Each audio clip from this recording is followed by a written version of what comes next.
i.e., we propose to increase it by 4.36 billion pesos in the NEP to 4.67 billion pesos in the HGAB.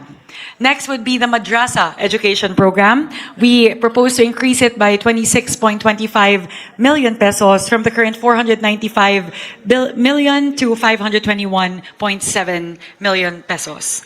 Under the school-based feeding program, from the current 11.78 billion pesos, we propose to increase it by 1.83 billion pesos, thereby putting school-based feeding program at 13.6 billion pesos.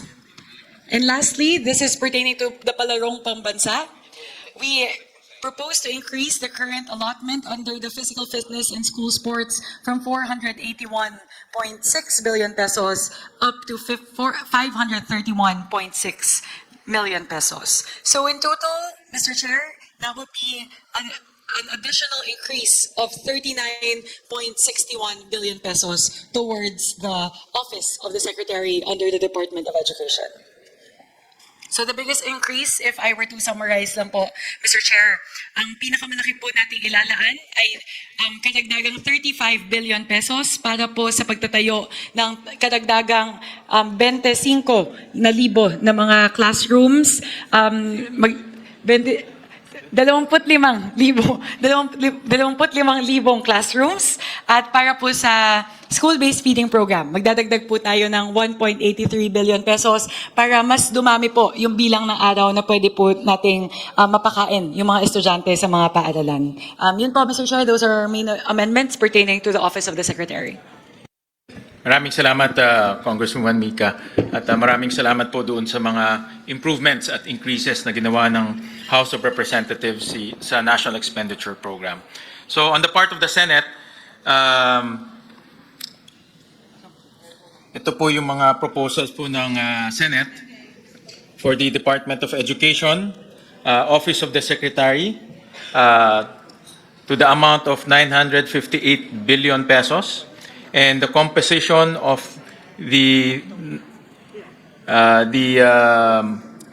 Office of the Secretary is for administration of personal benefits, an amount of 8.4 billion pesos, learner support programs, an amount of 5,114 million pesos, child protection program, 89 million pesos, disaster preparedness and response, 3.772 billion pesos, policy research program, 2.343 billion pesos, basic education curriculum, 5.674 billion pesos, national literacy policy and programs, 105 million pesos, learning tools and equipment, 288 billion pesos, textbooks and other instructional materials, 19.5 billion pesos, basic education facilities, 85.3 billion pesos, public schools infrastructure program, 330 million pesos, flexible learning options, 4.9 billion pesos, madrasa education program, 521 million pesos, school-based feeding program, 25.6 billion pesos. Ito po, in-increase po ng Senado para po ma-increase yung number of days from 120 days to 200 days for kindergarten and grade 1. For government assistance and subsidies, 100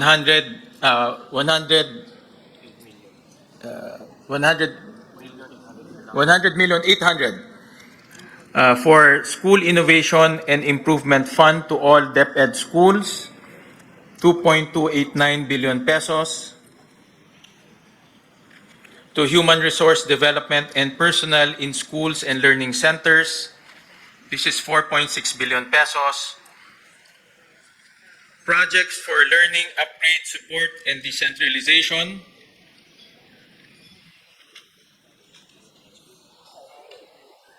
this is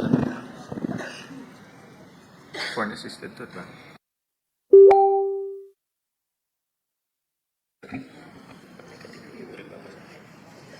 Ito, no change ba ito?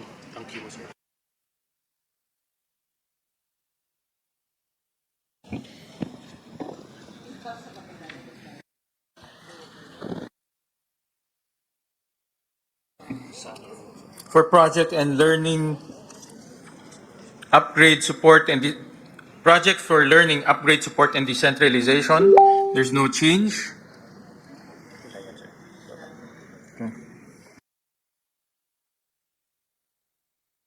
For physical fitness and school sports, ito po yung palarong pambansa, 739 million pesos.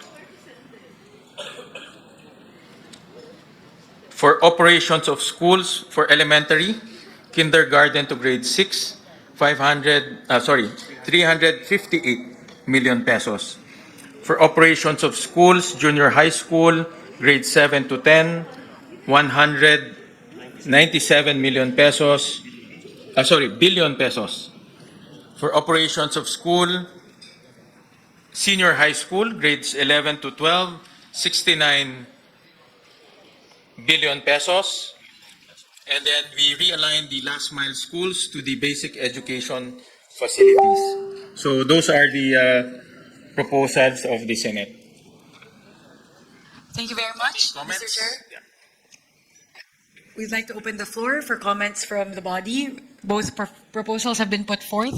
Maybe a request for any comments from the conferees. Mr. Chair, Madam Chair. Go ahead, I was Senator. just wondering, saan po dito nakasama, kasi sa mga classrooms po natin yung mga electric fan, mukhang wala po dito. Saan po ba dito sa item na ito, mga upuan, ng mga sira-sira? Because nung last election, Mr. Chair, dito lang sa Quezon City, 50 yung estudyante, yung electric fan na dalawa lang, sara pa yung apat. Napakainit, so mga estudyante hindi nakakapag-focus. Will that fall under basic education facilities, Mr. Chair? Tama po. Nasa loob po siya ng basic education facilities. I thought this is only for mga new classrooms. Kasama na rin po dyan yung mga accessories for classrooms. So, such as electric fans and then yung mga exhaust fans. Exhaust fans, Desk, chairs. desk, ilaw, kasama na rin po dyan. Thank you, Mr. Chair. Opo. Nasa special provision ho siya ng BEF, Mr. President. Any comments? Any questions? Any motion? Hintay ba? Yes. By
Madam Chair, kung pwede magtanong. yes, Representative Libanan.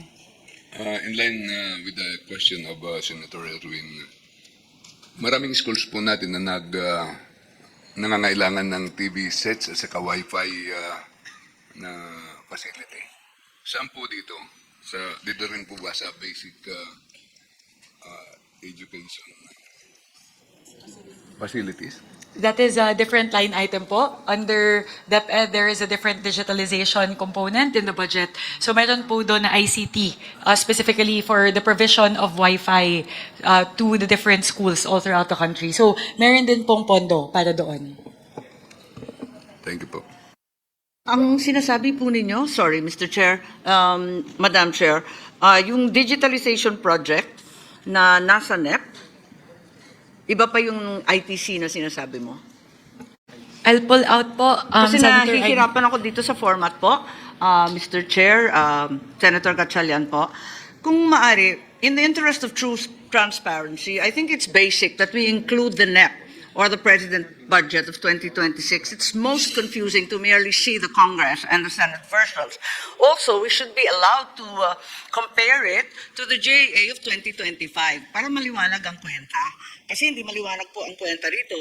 Ang pagkaalam ko, hindi nakasulat dito, pero dun sa NEP, 16.48 billion. Tama po ba yung digitalization na tinatanong ni Congressman Libana, ni Nonoy? Particularly po, doon sa internet subscription services, 5.8, tama po yun, at a total of 16 billion pesos. Info and communication technology or laptops amounting Yes. to 8.9. Yan ay hindi dinagdagan o binawasan ng Kongreso at ng Senado as is lang. Maintain lang yung NEP. Tama po ba? Tama po yan. Okay. Kung maari lang sa ating mga chair, hinihingi ko lang na sana ilagay yung JA 2025 na maintindihan natin yung NEP 2026 dahil konting paggalang sa sinumite ng ating Pangulo. At eto nga, yung basic education facilities, medyo ito ang mabigat ang galawan, ano? Kasi nakita natin dito sa GAA 2025, 28.1 billion nung 2025. Tapos, nung NEP, 28.056 ang linagay ng Pangulo at ng DBM, pagkat alam din natin na 22 lang ang classroom na ipatayo. At ang disbursement rate nila ay bagsak na bagsak sa 23%.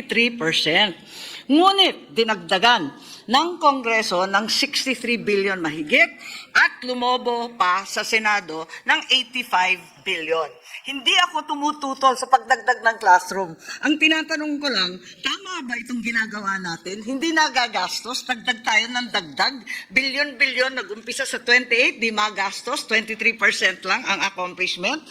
Lumobo sa 63 at lumaki pa lalo sa 85. Tanong lang po. Opo, go ahead. Actually, Senator Ivy, ang backlog po natin sa classrooms is about 165,000. At kailangan po tayo mag-allocate ng about 400 billion pesos para lang makahabol. So, ito ho ay hindi pa nga ho tayo nakakahabol ho dito. Ito ay para lang ma-decongest ho natin yung mga highly urbanized areas. Ang magiging method at mekanismo ng Department of Education ay papasok po sila sa number 1, PPP, number 2, counterparting with the LGUs, number 3, counterparting with the CSOs, number 4, counterparting with NGOs. So, ang kanilang strategy is sabay-sabay gagawa ngayon ng classrooms. So, ito po ay napag-usapan naman during the hearing, during the budget deliberation, at base po sa calculation ng DepEd, kaya naman ho nilang i-implement ho to, basta sabay-sabay ho nilang i-implement. Yes, thank you very much, Mr. Chair. Ang akin lamang, kapag ganito kababa ang disbursement rate, klaro na hindi budget ang issue. Walang kakayahan ng DepEd magpatayo ng ganyang kadami at ang public works man. Sabihin na nga natin na iba-iba ang gagawin ng PPP, ng NGO, CSO at iba't iba pang tropa, LGU. Ang tanong ko po, wala namang maliwanag na plano. Kasi ang totoo, nagawa na po natin to. Hindi naman sa pagmamalaki, pero yung massive school building program po ng dekada 70, alalay po ako noon ng ama ko at nakita natin na new technology sa building ng prefab nung panahon na yon.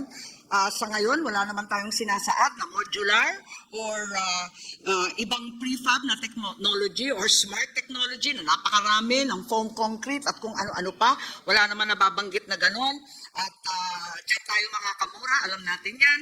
Ikalawa, wala namang prioritization, yung color-coded po ng DepEd. Kabisado po natin yan, galing tayo sa LGU, hindi naman ganun kaliwanag. Pagkatapos, wala namang kaakibat ito na programa para sa ating teachers. Hanggang ngayon, alam naman natin, teacher natin, ang baba-baba ng sahod. So, marami pong dahilan at ang lalagay ng napakalaking budget, baka hindi ito ang tanging sagot lamang. Yun lang po, obserbasyon lamang.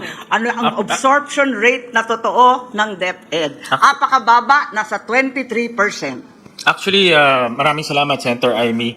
sa inyong mga komento. At actually, ang nangyari ho kasi, merong special provision na ibinibigay lang exclusively sa DPWH ang construction. No? So, for 2 years, almost 5 years, no? DPWH lang po ang nagko-construct ng classroom, farm-to-market roads, hospitals, yung health centers. So ngayon, under this budget, i-allow na ho natin ang mga iba't ibang ehensya na pumasok po sa counterparting with LGUs. No? Kung gusto ho nilang makipag-partner with LGUs, pwede ho sila mag-partner para ho mabilis yung construction dahil ang LGUs ho, alam naman ho natin, mas mabilis ho mag-construct. Before I continue, let me recognize the presence of Senator Mark Villar, one of our conferees. Mr. Chair. Yes, we appreciate the concerns of Senator Marcos, and as the chair mentioned, there are several options that Secretary Angara had mentioned in our hearings and in plenary, and that would be including letting the local governments implement the school building program, and we appreciate that. And in fact, Senator Aquino, I think, and Senator Pangilinan mentioned also about the possibility of CSOs and PPPs with accredited private sector partners. So, having said that, if there's no other question, Mr. Chair, I would like to move for the DepEd Office of the Secretary budget to be approved. Mr. Chair? Oh, Yes. yes, I have Senator Tulfo. one quick question. Kanina ko pa po hinahanap dito sa Office of the Secretary. Ito po yung mga hinihingi lagi ng mga teacher, ng mga PTA sa mga estudyante sa public schools. Mga simple, walis, tingting, dustpan, pag naglinis ng classroom, basahan, tapos pag malapit ng graduation, mga dekorasyon sa mga stage. Hinihingi po ito sa mga estudyante. Ang dami na pong reklamo na ganito. Saan po banda rito kaya nakasama? Parang wala ho yata. Parang, Dito po sa MOOE, ito po yung operations of schools, elementary, junior high school, senior high school. doon po sa operation schools. Pasok, MOE ho ito ng mga eskwelahan. Maraming salamat po, Mr. Chair. So there's a pending motion to approve the Office of the Secretary. Any second? On the part of the House, Madam Chair, Mr. Chair, we second the motion. Before that, since I'm the movant, I just want to make sure that we put on record before we finalize it, the HGAB number and the BICAM number that we are approving so that it's on the record. May we ask the chair to do that, if you agree?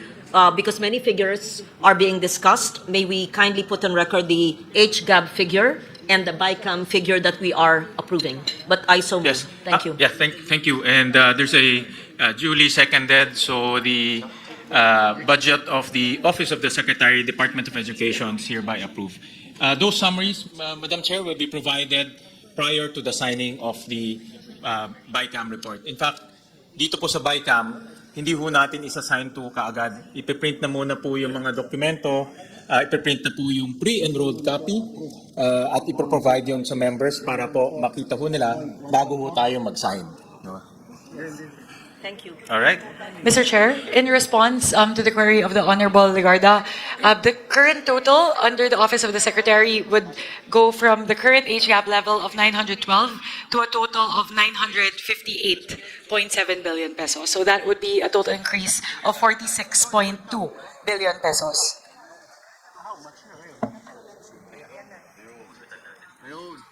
I ask for 1 minute suspension, please. 1 minute suspension. Our meeting. So we go to the National Academy of Sports. Chairperson Mika, do you want to highlight the improvements, if there are any? Thank you very much. For the National Academy of Sports, actually on the part of the House, Mr. Chair, we retained all the items from the NEP to the HGAB. So the current amounts for the two items mentioned here, promotion, development, and implementation, would be 128.8 million pesos, and for general management and supervision, 115.5 million pesos. So we retained the NEP levels for both of these items. Thank you very much, Chairperson Mika. On the part of the Senate, the budget proposal for the National Academy of Sports is 540 million pesos. And this is composed of promotions, development, and implementation of quality and enhanced sports integrated secondary program, general management, and supervision. let me just dictate. For promotions and development is 344 million pesos. For general management and supervision, 194 million pesos. So any questions, any comments? Hearing none, any motion?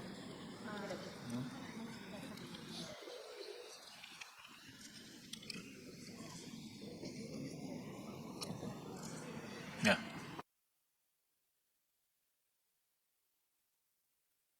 Yeah.